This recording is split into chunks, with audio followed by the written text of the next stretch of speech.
Robinhood versus Wealthsimple. Which platform is better in 2024? Let's compare Robinhood and Wealthsimple to help you choose the right investing platform in 2024. Robinhood is best known for its commission-free trading stocks, ETFs, options, and cryptocurrencies. It's a favorite among beginner investors due to its simple and user-friendly interface. Robinhood offers features like fractional shares and recurring investments, but its educational resources and advanced trading tools are fairly limited.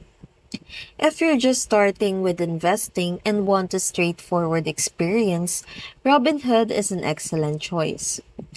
Wealthsimple, a Canadian-based platform, is designed for those seeking both self-directed investing and robo-advisory services.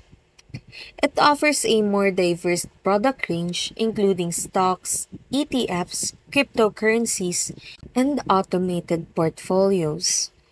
One key advantage is its socially responsible investing portfolios, catering to users who want to invest ethically.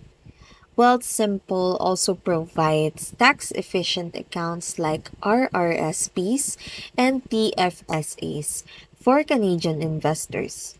Additionally, its simple, beginner-friendly interface and emphasis on long-term investing make it a solid option for passive investors.